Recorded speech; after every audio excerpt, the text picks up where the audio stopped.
see how you do under pressure. Oh, yeah, I've been wanting this forever. I've been in the field with whatever they throw at me. Brush it off, pick myself up, moving on to the better. Okay, hey, yeah, ain't no errors, baby, it's a new era. I wake up early, feeling rich like I'm Kesha. I get to the paper, boy. Extra, extra. Work with me, you know that I got it. Come with me.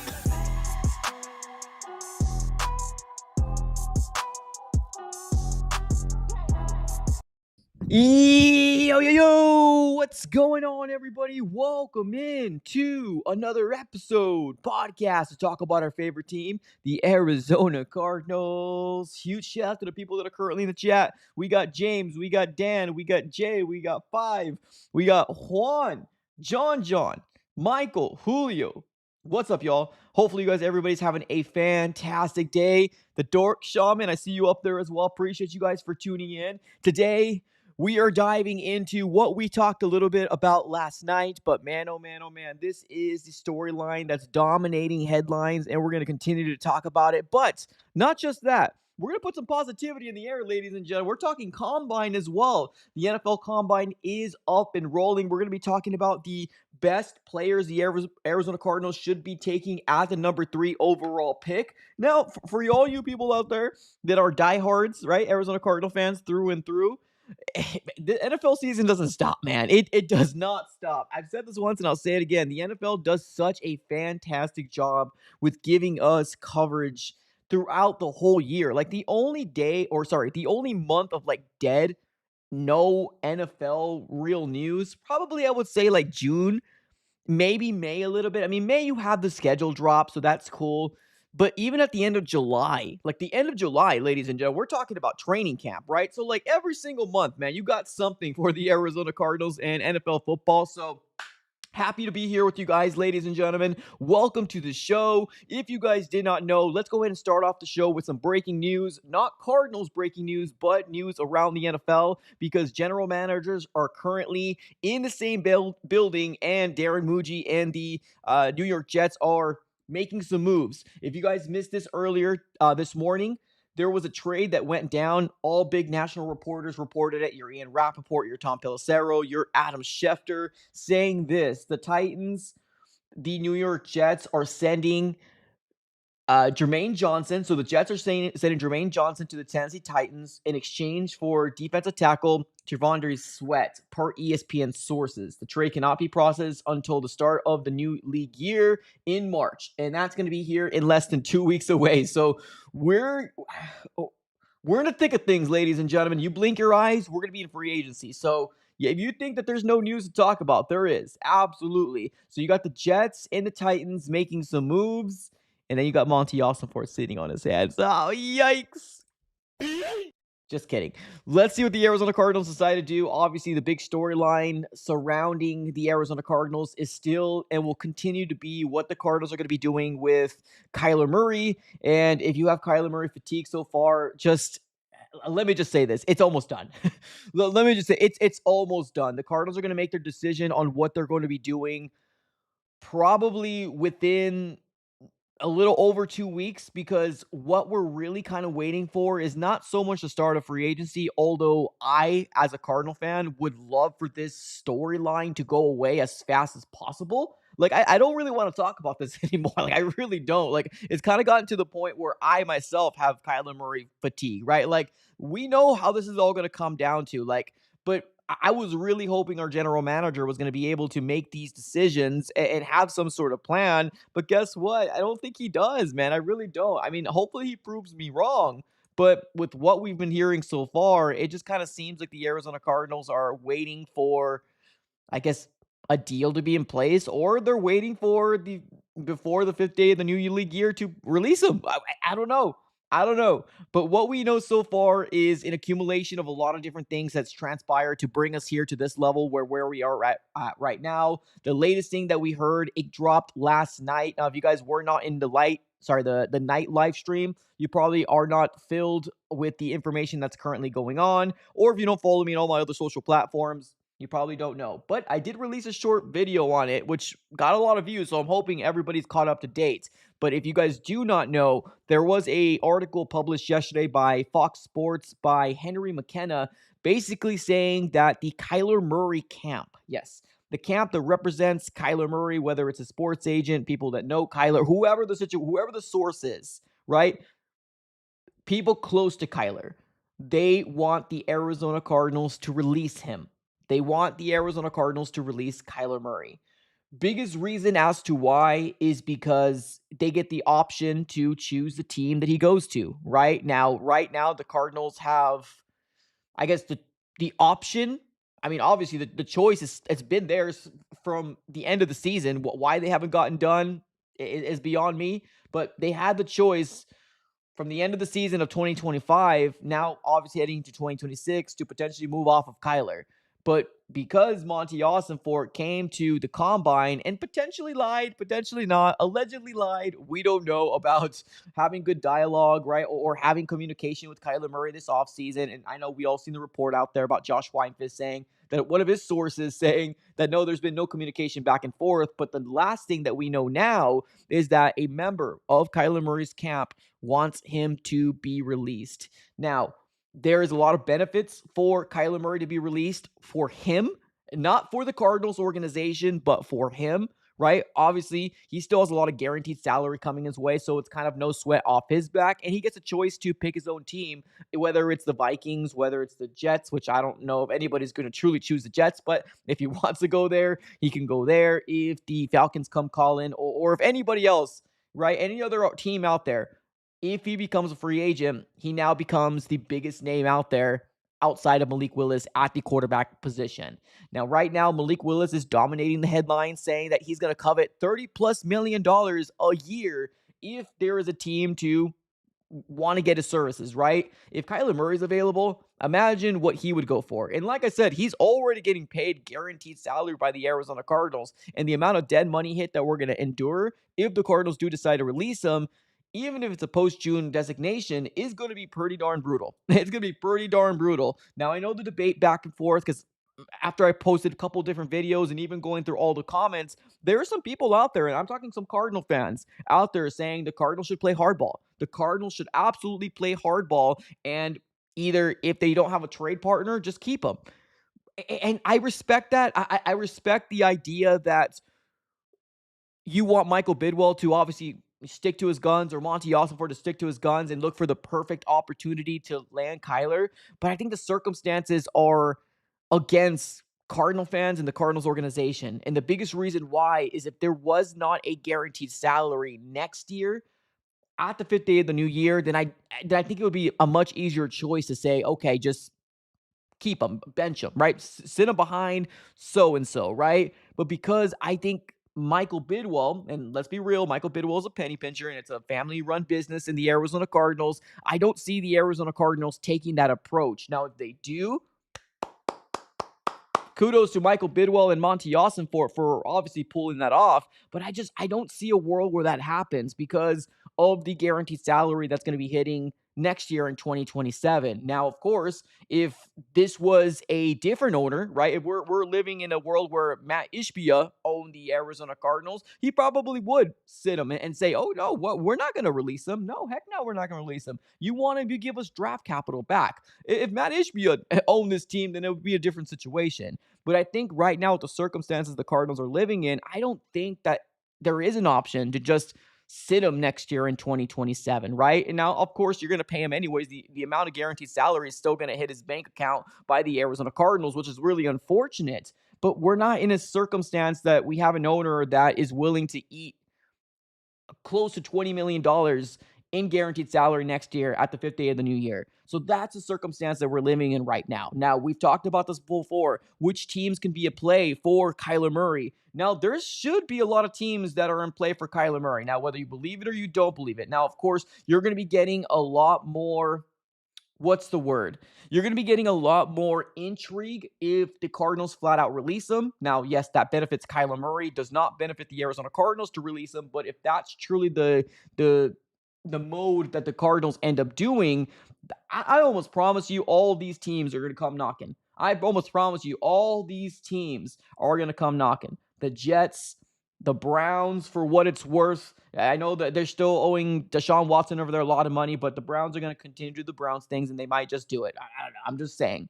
The Dolphins are going through a brand new quarterback. The Steelers as well. The Falcons as well. And then the Vikings, right? The Vikings and the Jets. The reason why I have them on the top of my pyramid, on the two pyramids that I have here, is because these are the most realistic spots I see Kyler landing in. If it's the Jets, it's going to come via trade. Kyler's not going to choose to go to the Jets. I'm sorry, Jets fans. He's just not going to choose to go to the Jets if he's released, right? Via trade, I think it's realistic there. Now, if he's released, the most realistic spot to me is probably the Minnesota Vikings for them to pick him up. Now, I got some other candidates on the bottom of the pyramids down there. I got the Minnesota. Let me explain. On the left-hand side is the trades, and then on the right-hand side, I can very well see them pick up Kyler, right? For if he's trade. But all of these teams would be in play for Kyler Murray if he's released. And that's what I'm trying to avoid for the Arizona Cardinals. Now, of course, there is not really much that I can say as an Arizona Cardinal fan. I mean, Monty Ossenfort and this organization is going to do what they're going to do, regardless of my opinion on the matter. But I've expressed my opinion. It would be an absolute fumble if the Cardinals just flat out release Kyler. But being the fact that now we're sitting on February the 26th on a Thursday, and we are already in the heart of the combine where the workouts are starting later on today, we better have some things, align if that's what the Cardinals want to do moving forward. But as of right now, it's just the waiting game, right? It's the waiting game. Now, in that same particular article that we were talking about, right? About the card or Kyler's team wants him to be released. In that same article, it did say that Kyler's people, Kyler's representative, whether that's sports agent or whoever it is, right? They're actually going to meet the Arizona Cardinals this week in the combine. They're flying up to Indianapolis and they're going to have serious conversations about the future of Kyler this week. Now, are we going to get something out of that? In the article, probably not. It even says it in the article. They probably won't come out with the resolution once they fly out there, but they want some answers. They want some answers on what they're going to do with the player that they represent in Kyler Murray, and rightfully so. The Arizona Cardinals have kicked the can down the road for a very long time, and it's time, man. It really is. It's time for the Arizona Cardinals to make their decision. What are you going to do? What are you going to do with K1? Move off of him, which we all know 95% is probably most likely going to happen that way, or are you going to release him to open up some cap space and take the dead big money hit that you're going to be taking this year? Or are you going to find a trade partner to offload a portion of his contract? Now, we all know what we want to do, Cardinal fans. We all know what we want to do, and what benefits us is a trade. Not releasing him, but a trade. But here is the circumstances that we are in right now, right? We mentioned it before. Kyler Murray is not coming back to the Arizona Cardinals. He's just not. He's not. For the people out there that were hoping to everything out there and praying to everything out there, all the football gods, to make this happen, it's not going to happen, ladies and gentlemen. It's not. And I mentioned this last night, but this is going to be the real nature of what are you going to have to or you're going to have to make a decision, right? Especially those Cardinal fans that came in because of Kyler Murray, right? This is 7 years of Kyler. So I understand that if you hold on to a player so badly, you want him to succeed, you don't want to let him go. There's going to be a portion of this fan base going to wherever the hell he goes, right? Obviously, this channel isn't going to change to the Minnesota sports fan, or it's not going to change to the Cleveland sports fan. No, it's not. It's going to stay the AZ sports fan because I'm a fan of the Arizona Cardinals through and through. Yes, this channel has been founded on the idea that when we started, Kyler Murray was drafted. Honestly, I didn't start the channel because I was a big fan of Kyler. No, I didn't. I started this channel because I needed an escape. I needed a therapy session. That's why this channel was found. Now, it was only coincidence that it started on the same year that Kyler got drafted. But it's going to be so weird and so different to continue this and not mention Kyler as your QB1, right? So to me, I do hope nothing but the success for him. I really do. But at the end of the day, I'm cheering for one team and one team only, and that's the Arizona Cardinals. Now, what are they going to do? Is Monty Ossenfort the right guy to lead us back into some sort of relevance? Because right now, in the 3 years, now going into 4 years, he's not done that great of a job, in my opinion. But I don't know. We'll see, right? We'll see. like I mentioned before, what I would have found more beneficial is the Arizona Cardinals just to kind of get rid of everybody that was here. Instead, they kept two out of the four big guys, right? They kept Monty, they kept Nick Rallis. They got rid of Petzing and they got rid of Gannon, but they kept Rallis and they kept rid of and they kept Monty as well. So we'll see. We'll see how it all shakes out. We got Monarch on the chat, man. What's up? Appreciate the super chat. We got a $5 donation coming our way. Thank you. Another one. He says this. Woo! He says, screw KM. You want to say you want to be released? Release your contract. I say waste a roster spot and keep him on the team if we trade can't be made. Woo! This is not the first time I've seen a lot of people or fans, take this approach. And I mentioned this a little earlier.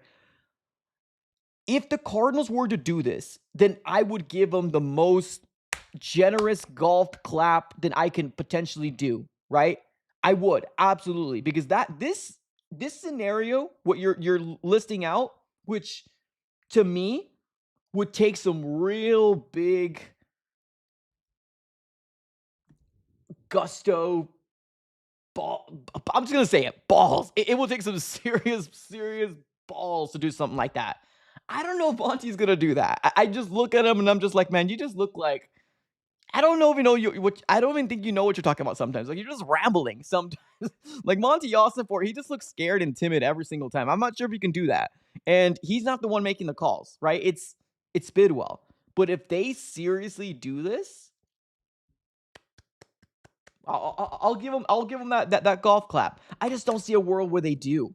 I just don't see a world where they do. Everybody right now knows the mantra and the stigma of Bidwell. They pinch pennies.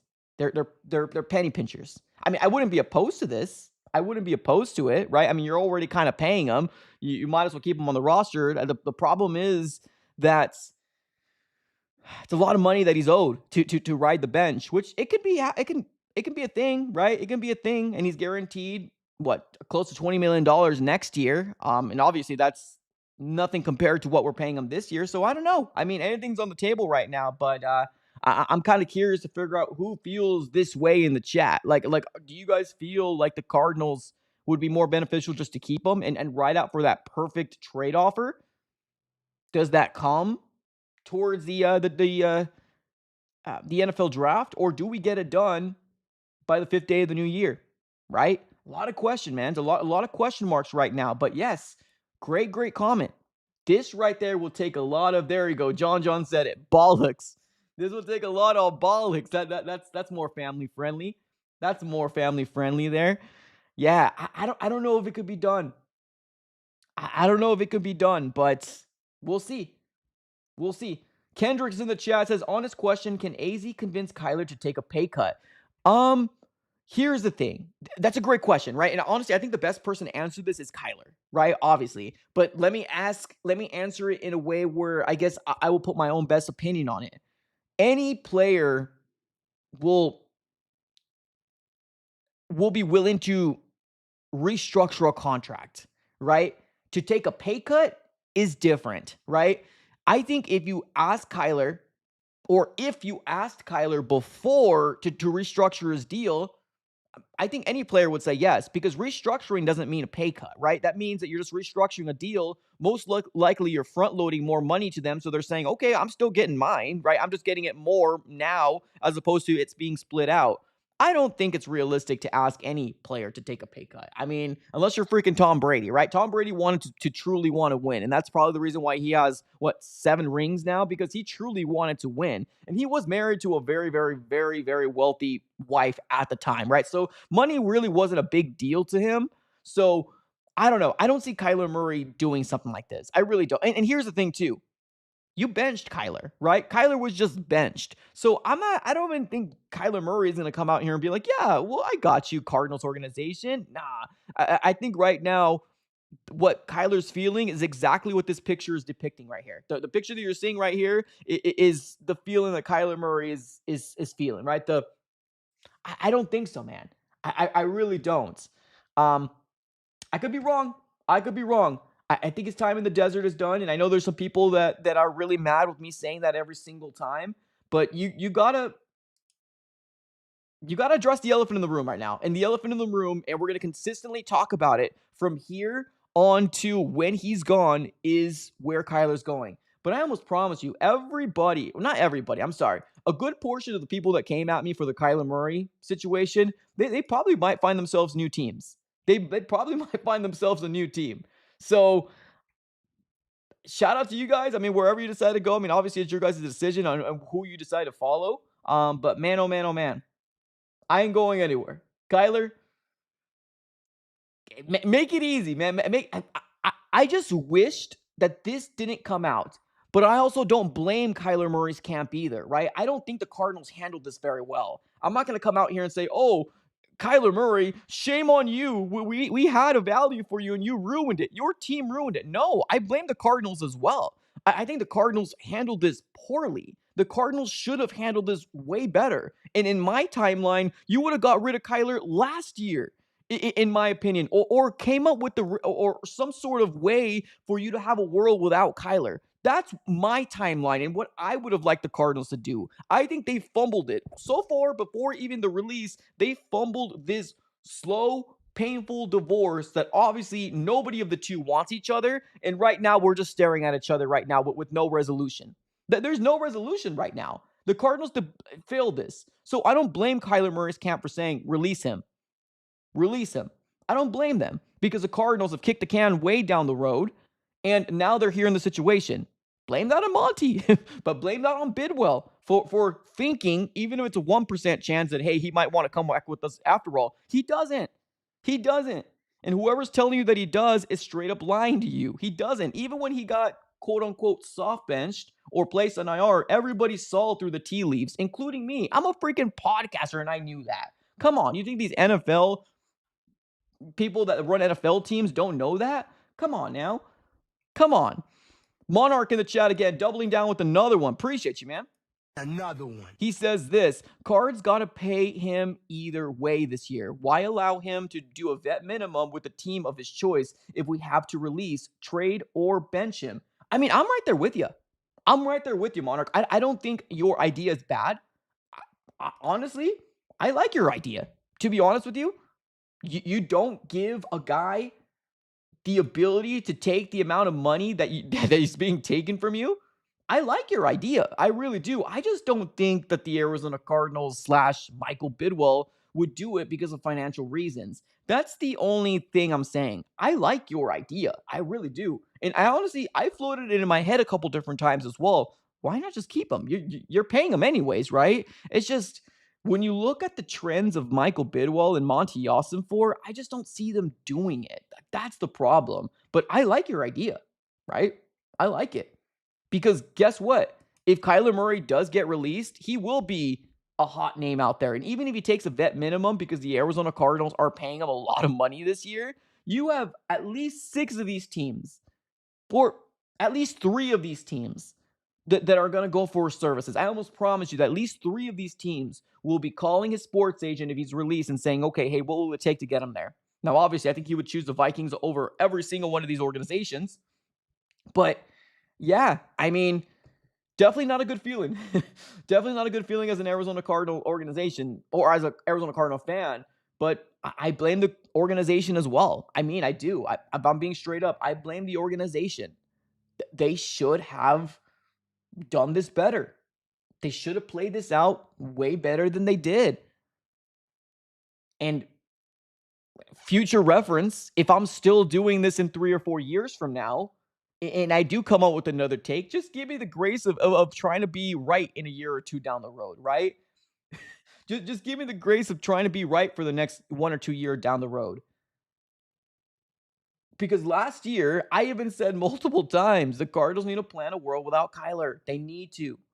Now, I didn't think he was going to get hurt. I didn't think we were going to have a 3-win season. But never did I think we were going to win the Super Bowl. Never did I think we were going to win the division. Or hell, I was hoping for a playoff game or a playoff berth. I was hoping for it. But I mean, what we've seen in the 6 years prior to this year starting in 2025 was kind of one of the same. How do I know that? How do I know that, right? And a lot of the chat knew it even before me. So shout out to the people in the chat that knew it before me in year 5, year 4, year 3, year 2. Shout out to you. because you all know it. It's just I was a little late to the game, but the Cardinals needed to play this out better, and they didn't. So shame on them. And the sucky thing is, yes, shame on them, but who's the one suffering? We are. As a Cardinal fan base, we are, right? Because dead money hit is a massive amount of hit. So although I like the idea that sitting them kind of gives you a big FU to the NFL saying, we're not going to release them. You want them, give us draft capital, right? It gives them a big FU to them. I just don't see a world where Bidwell does it. That's the problem. And let's be real, Monty Ford is so this man looks so damn scared every time he talks, man. And I don't know if he's nervous, but you're 4 years into your tenure already. Come on, man. Just stop looking so nervous. Can you prove that you can actually win a damn trade, please? Something? Can you do something of value that shows that you can actually trade somebody, please? Stop looking so scared. Shoot, if I called Monty Ford and asking for somebody, I'm hearing somebody go, yeah, I'm gonna win that trade. I'm gonna win that trade. Bruh, speak. Stop it. Speak. Jesus. But yes, going back to what you were saying, went off topic there a little bit. But yeah, man, I like the idea. It's just I don't think that Bidwell would sign off on that. That's the problem. Now, if he does, kudos to him, like I said. Chris F on the chat says, I don't blame Monty for handling. Sorry, Chris F says this. I don't blame Monty for handling Kyler. They probably were trying to upsell him, but Kyler wasn't doing his job by being quite a leaking, by quit leaking stuff out. But here's the thing, even before this even happened, right? Even before the leak came out about, oh, he wants to be released, everybody was already talking about, oh, the Cardinals are going to release him, right? So this is another thing where the Cardinals organization just doesn't know what's being said out there. Like they're so in their bubble with the idea that they're the smartest people in the room, that we are one of 32. Everybody's going to want to be here, right? That's who we are. That's the Cardinals' mindset. And it was like that even with Keim here. So, of course, we're blaming Bidwell for having that mindset. Oh, we're one of 32 teams. We're smart. We're the smartest people out there, right? That's the problem. Because even before this was leaked, everybody was coming out and saying, man, that contract looks massive. They're probably going to release him. So them coming out and saying, yes, we want to be released, it's only adding salt to the wound that was already there. Like, you should have done this prior is when you should have done this. Like, you should have been able to evaluate this prior. And the problem is that they don't. It's the same debacle that we're seeing with Michael Wilson. How do we only know Michael Wilson in the last 6, 7, 8 games of this year? How? Because opportunity arose. That's it. If Michael Wilson didn't shine out like that, we would probably be talking about, oh, can the Arizona Cardinals get a wide receiver with the 3rd overall pick? Jordan Tyson looks cool. Carnell Tate looks pretty all right. We would be talking about wide receivers too. But the problem is it's the Arizona Cardinals organization. They don't know how to evaluate. They don't know when to actually pull the trigger. They don't know when to do it. And that's what I blame on Monty. I blame on this Cardinals organization because they just don't know when to do and to cut ties. That's what makes me frustrated about this organization, where I've been watching it and publicly recording everything that I've been doing about the Cardinals organization. And now we're here, right? And now we probably might be forced to release him. Monarch again, tripling down with another super chat. Another one. Saying this, it doesn't cost Michael Bidwell more money, just a roster spot. That's fair. You're right. You're right. He was going to pay him anyways. You're 100% right. But sometimes ego gets the best of themselves or a team or an organization. Imagine Kyler Murray in this locker room. Imagine players that are in this locker room that are buds with Kyler. What happens when things go awry and Jacoby Brissett starts off 1-3? Let's say the Cardinals don't start off really well, right? Or let's say we bring in a rookie quarterback, right? You also don't want to cause divide in a locker room either. Like, there's just so many factors to look this over. And I like the idea. And I don't want you to think that I don't. I do. I love the idea of saying F you to the NFL and to everybody thinks that we're going to release him. I like it. I really do. Problem is, will Michael Bidwell do it? But you're right. It doesn't cost him any more. It's already the contract that was in place.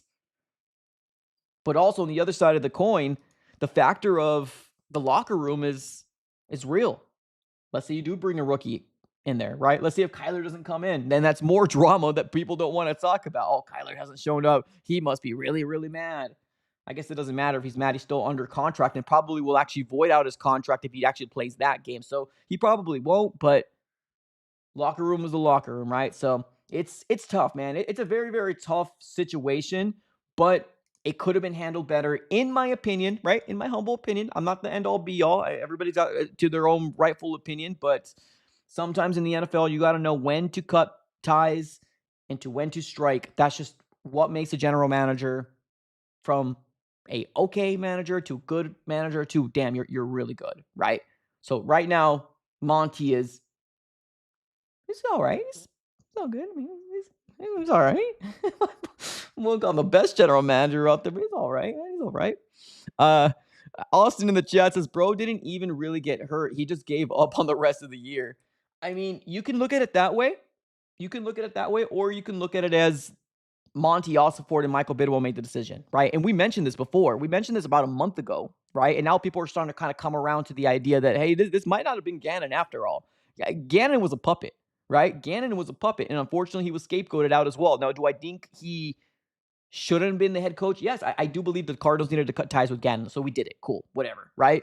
But, I mean, the decision of going on to Monty is probably or sorry, going on to JB, just Jacoby Brissett was probably coming from Monty and probably most likely Bidwell, right?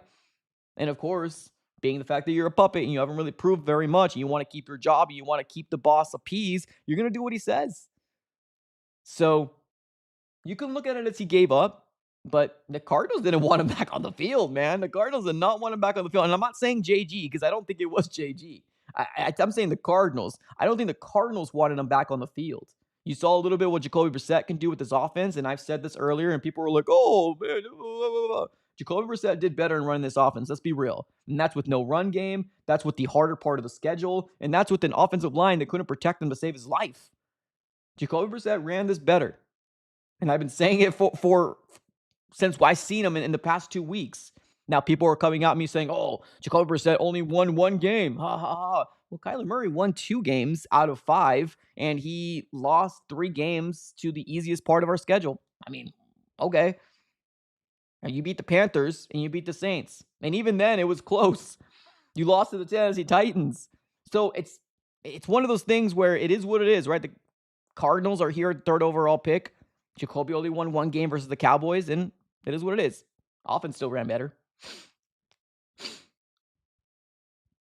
Why did FaZe even recruit? I mean, he's a gamer, right? He's a gamer. Juan in the chat says, Suns unfortunately got to lose to the... Yeah, that's going to be tough, man. Having all these injuries on the Suns season, which it was so hyped, and I was so excited about the Suns season, is now taking a damn turn for the worse.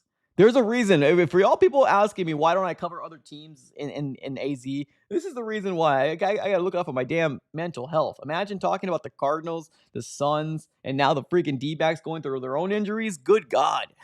Good God. I've already went through a whole year of 2025 with injuries, and I'm talking about other sports with big key guys have injuries now. No, thank you, man. I would rather wallow in my sorrows here on my own outside of covering the Arizona Cardinals here on this channel. Yikes. No, thank you. Russell in the chat says, I'd like to think that LaFleur gets a pass on the season due to our front office fumbling our quarterback room. I think he's gonna. I mean, unless the season goes completely awry, like if you only win like 1-2 games, then we're talking about something different. But I think he's going to get grace if that's important, right? Now, I also don't think LaFleur is going to tank. I think he's going to try to win as many games as they possibly can. It's just circumstances are the circumstances. You let Kyler Murray go on a release, then that's a lot of dead money hit that you can't use in free agency because I don't think Bidwell's going to spend that. But here we are, right? Here we are. Now, let's move on over here to the next topic that I want to talk about, right? A little bit happier. Let's talk about a little bit of happier topic, shall we? Let's talk about the NFL Combine. Let's talk about the NFL Combine. If you guys do not know, it's happening right now where we will be seeing all of these prospects that are going to be, obviously, participating in the Combine. We're going to be taking a look to see what they do. Now, today starts where we start seeing the defensive linemen and other positions as well, but the main position I want to see today is a defensive lineman. The main positions I want to see on Saturday are the quarterbacks. So I want to take a look to see what happens here. Now, Ruben Bain Jr., unfortunately, is not taking part in any drills, which I kind of find very unfortunate. Now I know he's like, oh, turn on the tape, but like, we kind of heard that before with Marvin Harrison Jr. And here we are now with now saying, is he really the guy that we thought we were going to draft? So it's kind of giving me a little PTSD. Now, although I still do like Ruben Bain Jr., and I really do like David Bailey. I like Francis Moe-Noah, right? There's all the few people that I like here in this draft as well, especially if you're sticking and picking with that third overall pick. I think, to me, there's only a handful of clear-cut choices with the third overall pick. There's only a handful of them. There's not very many than 4 options. Now, of course, if you're sitting at the third overall pick, you're probably going to get one of those 4 options, right? Whoever you decide to bring in. Now, measurements have come out. Now, we're going to talk about measurements because I mentioned this before whenever we talked about Ruben Bain Jr. The concern with Ruben Bain Jr. is his arm length, right? That the fact that his arm length does not match or it's actually below average of what works out in the NFL, statistic or history-wise, right? Ruben Bain Jr.'s arm length has been confirmed that it's under 31 inches. I believe it's 30 inches and 7 1/8 of an inch. So it's under 31. Now, they're putting about 263 per the weight and 6'2" and change or something like that. There is a concern with his arm length. Now, David Bailey, which you're seeing on the screen right now, which is a guy that I really do like as well. David Bailey, just to kind of give you a little bit of perspective of like the difference, right? So under 31 arms when it comes down to Ruben Bain. David Bailey on the other side. Here it is.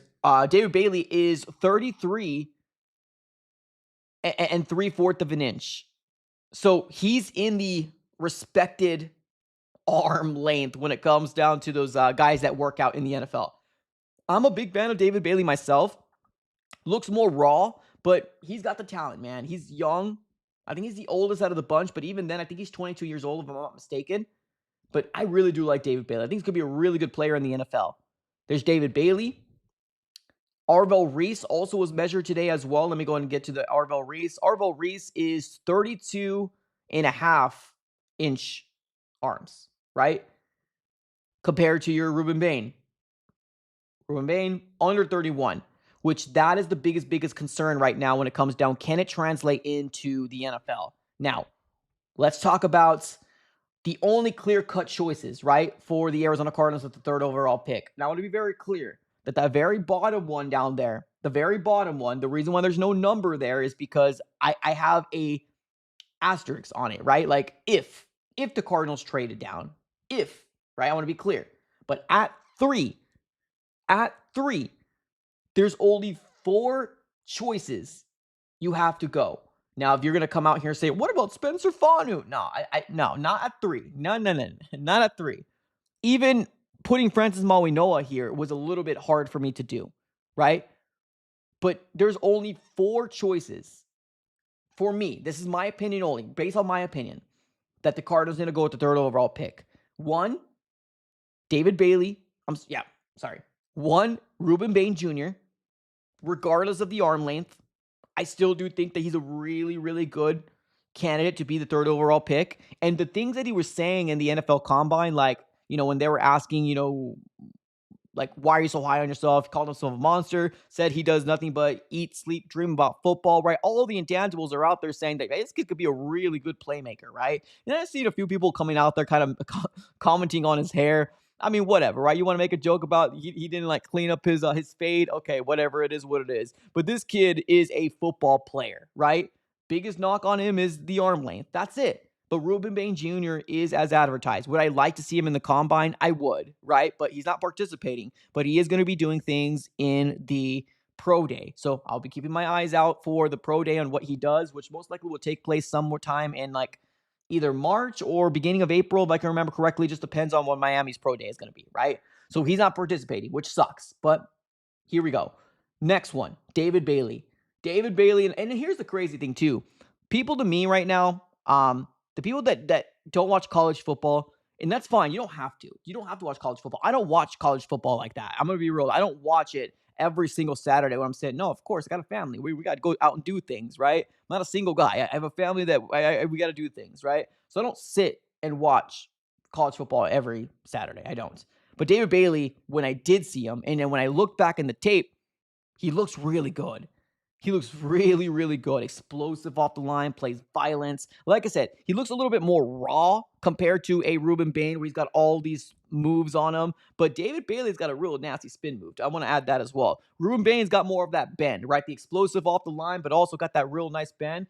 Smaller arms, he's already been confirmed, less than 31 inches compared to your David Bailey. This kid is legit as well. Orville Reese is another option as well. Now, I have a feeling with the Jets making the trade that they did. Now, although we already knew that the Jets were probably going to go after an edge rusher, I think Orville Reese is going to the Jets. I have a strong inkling. I have a strong feeling that the Jets are going to go Orville Reese. So that will put us at ease where we don't have to make a decision like that, because to me, I'm still a little worried about Orville Reese not being a master of one position. Now, call me a little crazy. Call me, I guess, PTSD because of Isaiah Simmons. Yeah, unfortunately, I got a little bit of it. I'm going to have that behind my mind the whole time, right? Not fair to him. I get it. I actually do think Orville Reese is a much better prospect than an Isaiah Simmons, but I'm always going to have that behind my mind. Because he was even asked in the combine by multiple teams, what do you want to do, Orville Reese? And Orville Reese said, outside linebacker, edge, right? Drops in coverage, right? That type of stuff, which on paper sounds good. It's just, can it translate to the NFL? Can Nick Rallis put him in the best position to succeed? That's going to be a real big question. I'll mark out there. Number 4, Francis Mauigoa. To me right now, I don't think Francis Mauigoa is coveted the 3rd overall pick. I really don't. But if the Cardinals really like him because they want to go based off of need, which I don't encourage to do, but if that's the decision they go, there's only one tackle right now that I feel like the Arizona Cardinals can get with the 3rd overall pick, and that's Francis Mauigoa. That's it. I don't think it's the smart thing to do because you're drafting out of need. You're not going BPA. And if you are going BPA and you think Francis Mauigoa is better than any of the guys that we talked about, then you got to reevaluate your draft boards. I'm sorry, Monty Ossenfort. You got to reevaluate your draft boards because ain't nobody got Francis Mauigoa over any of these pass rushers. And you're sitting with the 3rd overall pick. So your chances of getting 1 of the 3 is very, very rich, right? Now, the one down to the bottom. If the Cardinals did decide to trade down, which I'm not encouraging trading down. I'm tired of the trade downs. I don't even want to have the conversation. I'm not even going to have a video about should the Cardinals trade down? No, stop it. I'm done with it. I'm done with the trade backs. I'm done with getting more chances is good for the Arizona Cardinals because you take more swings. No, I'm done with it. Give me a blue chip player, a difference maker this year.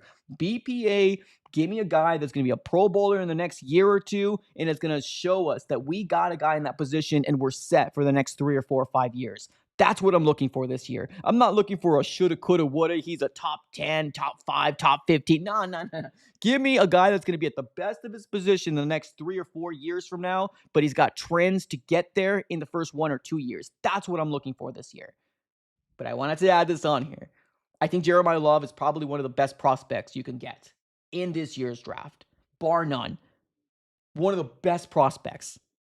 Now, the 3rd overall pick, I don't think the Cardinals need to go running back. But if they traded down, there's only one player I would say, okay, you got Jeremiah Love, you traded down, you got something else? Okay, cool. There's only one player, and that's Jeremiah Love. Right now, I have him as probably one of the best, prospects, throw positions out of the conversation, Jeremiah Love is probably the best, if not the best, the second best prospect, if not the second, at least the third best prospect coming out of this year's draft, bar none. So, with that being said, let me explain it again because people were like, oh my God, Mike says he wants to get Jeremiah Love with the third overall pick. No, that's not what I said. I said that if the Cardinals traded back, then Jeremiah Love would be an awesome asset for the Cardinals to get because he's probably the third best prospect coming out of this year's draft. That's all I'm saying. But if you're staying at the number 3, it's these 4 guys. In this order, too. In this order. And now, everybody's order is going to differ. Some people might have Arvell Reese at 1, Slippin' Bain to 2, Bailey at 4, and then you have Francis Noah at 3. Whatever the situation is. These are the 4 guys that I think the Arizona Cardinals are definitely going to go after with the 4th overall pick. Right here. There it is. John in the chat says, Jeremiah Love is going to be a monster. I would love to have him, honestly. Yeah, honestly. Seriously. Like, here's the thing. You're talking about blue chip players, Jeremiah Love is it. He is. It's just when you're sitting at the 3rd overall pick, you're kind of hand-tied to getting a guy like that. Now, if the Cardinals traded back to the 6th spot, to the 7th spot, and there's a realistic spot to get there, Jeremiah Love there, woo, sign it up. Sign it up. You probably got yourself the next Bijan Robinson. You probably got yourself the next Jahmyr Gibbs, Saquon Barkley at his prime. I'm not going to come out here and say Adrian Peterson, but hey, man, he's up there. He's up there in terms of one of the best prospects out there. So if the Cardinals did decide to trade down, that's the guy I would love the Cardinals to target right there, Jeremiah Love. But I don't think we're going to do that. So I just wanted to add it on there.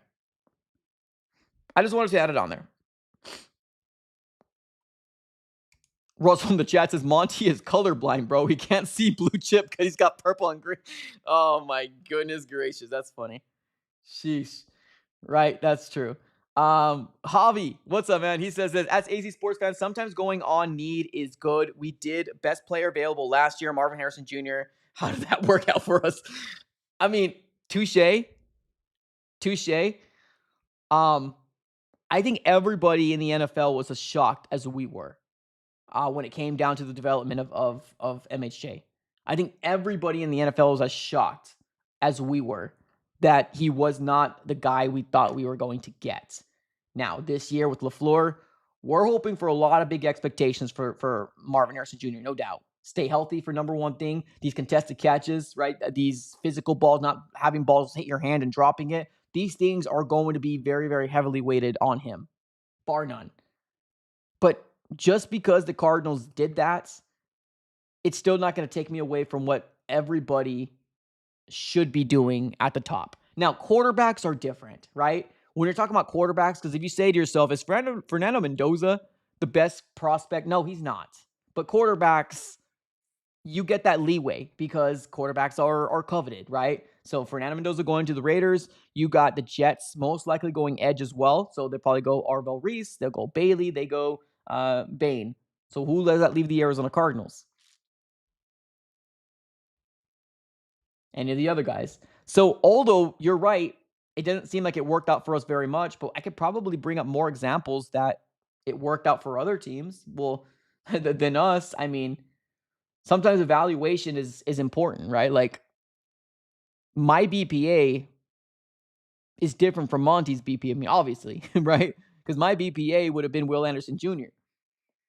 He didn't do that. He traded back, got his guy. And I'm not saying Paris Johnson Jr. is a bad pick, but I'm just saying, right? And my BPA at that point last year was James Pierce Jr.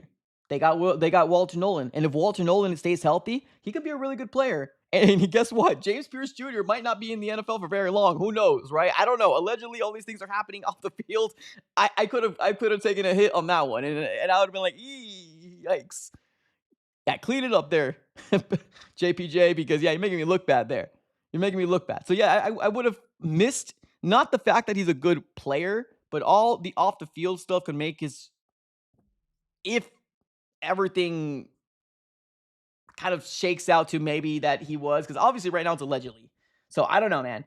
It's interesting, right? BPA is subjective to everybody, including myself. I don't get them all right either. John John in the chat says, I agree. Love would be a wasted pick if we don't address the O-line. That's true. JMR in the chat says, Mike, look up the sleeper running back, Emmerich Johnson. I will do that. I will do that right now. I do want the Arizona Cardinals to draft somebody in the 2026 NFL draft. Oh, Emmett Johnson. I'm sorry. Right? Emmett Johnson. Okay, that's on me. Is it out of Nebraska? Okay. I will look him up. I got you. I will definitely look him up. Not right now. Whoa, snap. 1,400, over 1,400 yards, 12 touchdowns, average about 5.8, 5'11", 200 pounds. I will look a little bit more. I'll look into tape and I'll see exactly how we evaluate this bad boy for sure. Appreciate you, man. Thanks, guys, so much for being in the chat. Woo! We got Mexico in the chat. Yeah. To my Mexican roots. Shout out to Raflo Dose. And I'm pretty sure I butchered that. And I'm so sorry about that. I am Mexican, if you guys do not know, but I had a really bad Mexican over there. All right. Shout out to you, man. We got I'm assuming pesos, right? I'm assuming 50 pesos there. Appreciate it, man. Thank you so very much. He says this. Anthony Richardson will be available. I like him more than Malik, but Brissett could be a Cinderella story like Sam Darnold. Greetings from Mexicali. Awesome, man. Well, appreciate you. Thank you so very much for the 50 pesos. Appreciate you. Thank you. Yeah, I heard about Anthony Richardson a little earlier on. Of course, I don't know if the Colts will move off of him. I think it would be smart for them to move off of him. And if the Cardinals were looking his way, I mean, of course, I wouldn't be opposed to it. Oh, with that being said, ladies and gentlemen, I just looked at the internet right now. I'm not sure if this is where you're coming from, but here we go. Breaking news from Stephen Holder of ESPN. News: the Indianapolis Colts have given quarterback Anthony Richardson permission to seek a trade given his uncertain future in Indianapolis. Woo! I'm telling you, sometimes you just got to look at the internet. I was just going to say the Colts said, oh, I want to keep him, right? I was just going to say that. I would have been wrong. Just look at the internet, man. Look at the internet. I appreciate you for schooling me there. Per Stephen Holder, it seems like Anthony Richardson will indeed be looking for a trade. What worries me about Anthony Richardson is that his health, man. His health, he just cannot stay healthy. He has not looked as good as I thought he was going to look. But there's intrigue. There's intrigue if it's a late round pick. Like I said, I'm okay with going after a day 3 pick if you're talking about a 4th, 5th, 6th, 7th round pick. And if we can throw one their way of an Anthony Richardson, a Tyson Bagent, something like that, I'll be game. I'll be game to see what they do. But I appreciate you, man. Thank you so very much for the 50 pesos.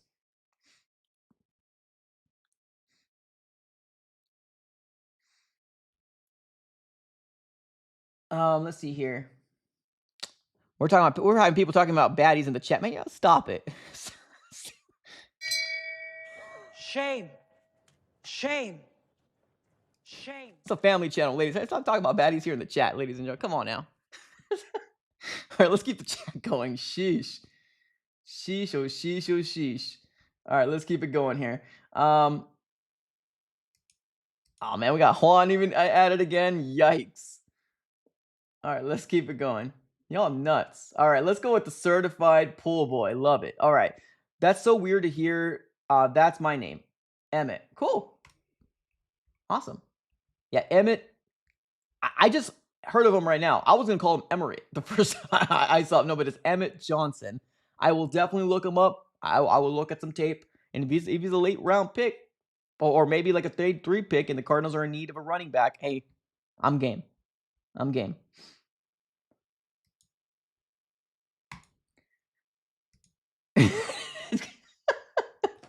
I'm telling you, man.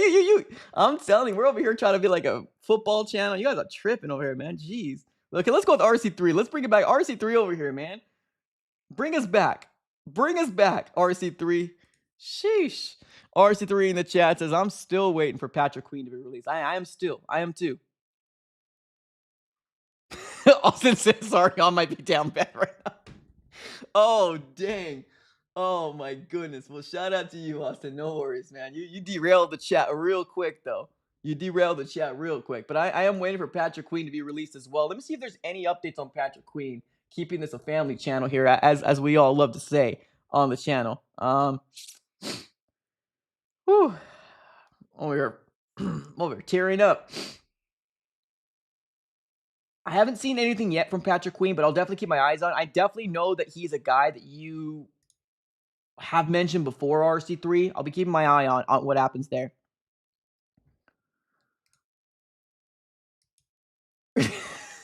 Yeah, man, it just took a real quick derail real fast, man. Sheesh. Shout out to my guy Austin here, man. Yikes. You think we're here we go. We're keeping it football. All right, love it. 5 in the chat says, you think we keeping Connor? Well, we're gonna know soon, and I know that doesn't give you your answer, but we're gonna know here pretty soon if the Cardinals are gonna decide to keep Connor or not. I think it's best for the and this is my opinion. Right? I want to be very clear. This is based on my opinion. If you can save about $5-6 million to release him and allocate that money to help bring in another guy in the O line or help bring in another viable piece on the defense, I think that's important. Now, obviously, you still have Trey Benson. Wow, you still have Trey Benson on the books. Yes, I'm not going to be going into the 2026 season saying, "Oh, we got Trey Benson, we're okay," right? No, because he hasn't proved that he can stay healthy. That's the problem. So right now, I would say no, but I wouldn't be surprised if they did. Because of all the holes that we have. Because if you bring back James Conner, then you can say to yourself, okay, you at least have a running back. Not for the whole season, but like if you want to start off the season with James Conner, you still need to draft the guy, right? But I don't know, man. It just would be better business for me if you release him.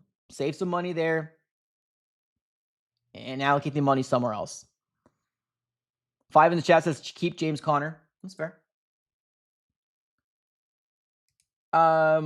Mike, did you see Tony Pauline says the Cardinals are picking up edge at 3? Oh, yeah. Oh, absolutely. No, I did not. I did not see that Tony Pauline said that. And it's so funny, right? Because like a month ago, everybody would have been like, who the hell is Tony Pauline, right? But yeah, no. I think the Cardinals are going edge too. I really do. And that's why when you look at my list of the guys that are most likely going to be the guys at 4, check it out. Right? If you go BPA, this is no doubt what it looks like. Francis Mourinho to me has not coveted the 3rd overall pick. They do it. Okay, whatever. But I think they're going to go edge as well. I really do. I think they're going to go edge.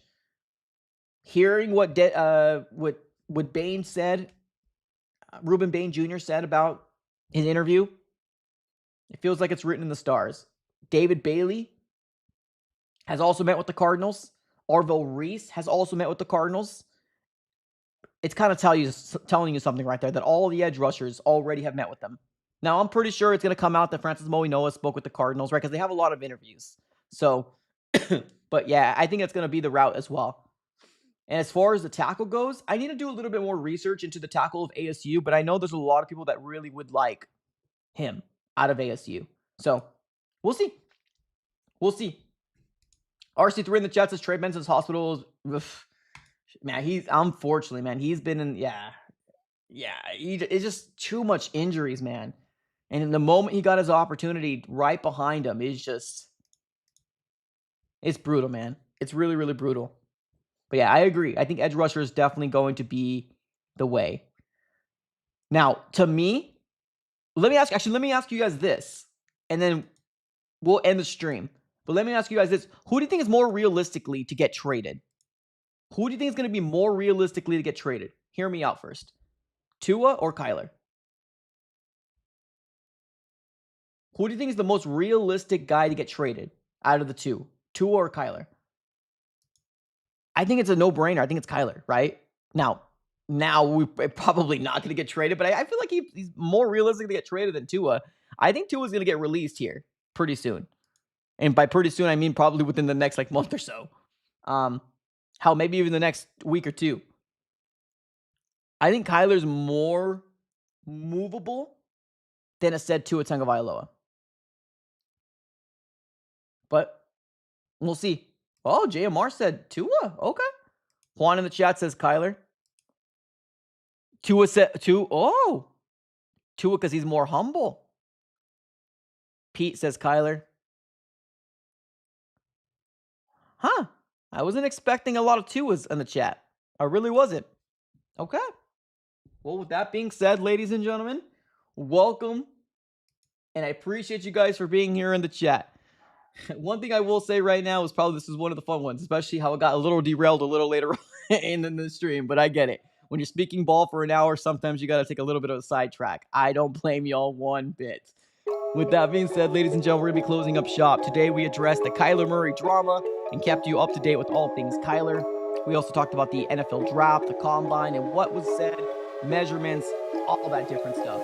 All right, guys, it's that time. We're going to be closing up shop right now. Thank you, everybody, for tuning in. You're all amazing. Have a great rest of your day, as always. Go Cardinals. I'll see you guys later if there's any breaking news. Peace out.